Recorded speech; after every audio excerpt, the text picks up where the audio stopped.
Hello all, big pass லைவ்ல என்ன நடக்குதுன்னு பார்க்கலாம். ஸ்ருதிகா சும் சண்டைக்கு அப்புறமேட்டு 2 பேரும் பேசுறதில்ல. ஸோ இப்போ கிச்சனில் வந்து மார்னிங்கில் என்ன பேசிட்டு இருக்காங்கன்னு பார்த்தீங்கன்னா, இதில் வந்து சும் அதே மாதிரி ஈடின் இருக்காங்க, சாஹத் இருக்காங்க. சாஹத் வந்து ஈடின் கிட்ட சொல்கிறாங்க, இப்போது நான் வந்து உங்ககிட்ட நல்லா ஃப்ரெண்டாக இருக்கேன், ஆனால் அதே அன்பு வந்து நான் எதிர்பார்க்க முடியாது இல்லையா? ஸோ ஸ்ருதிகா பண்ணுற மிஸ்டேக் அதுதான். ஸ்ருதிகா சும் மேலே அளவு கடந்த அன்பு வச்சுருக்காங்க. ஸோ அதுவே வந்து திருப்பி கிடைக்கணும்னு பார்த்தா அது முடியாது. ஸோ அது சும்மோட விருப்பம், நம்ம ஃபோர்ஸும் பண்ண முடியாது. ஆக்சுவலி இந்த ஒரு பாயிண்ட் கரெக்டாக தான் இருக்குது. சாஹத் சொன்ன பாயிண்ட். ஸ்ருதியா அவங்க வந்து நல்ல ஒரு பாசம் வச்சுருக்காங்க சும் மேலே.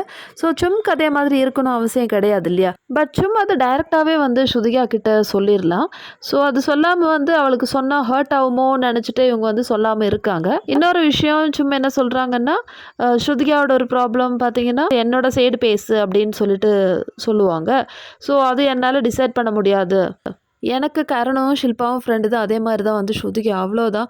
ஸோ ஸ்ருதிகா நினைக்கிற மாதிரி எப்போவுமே வந்து நான் ஸ்ருதிகாவுக்கு ஃபேவராக பேச முடியாதுன்னு சொல்லி சும் சொல்கிறாங்க.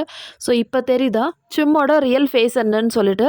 ஸோ இதெல்லாம் ஸ்ருதிகா எப்போ தான் புரிஞ்சுக்க போகிறாங்கன்னு தெரியல. ஸோ இதெல்லாம் தெரியாத நம்ம பாவம் ஸ்ருதிகா தான் வந்து அங்கே வந்து ஃபீல் பண்ணிகிட்ருக்காங்க. இதெல்லாம் எங்கே போய் முடிய போகுதுன்னு தெரியல மக்களே. ஸோ ஆஸ் யூஷுவல் இந்த வீடியோ பிடிச்சிருந்தா சேனல் லைக் பண்ணுங்கள், ஷேர் பண்ணுங்கள் அண்ட் சப்ஸ்கிரைப் பண்ணுங்கள்.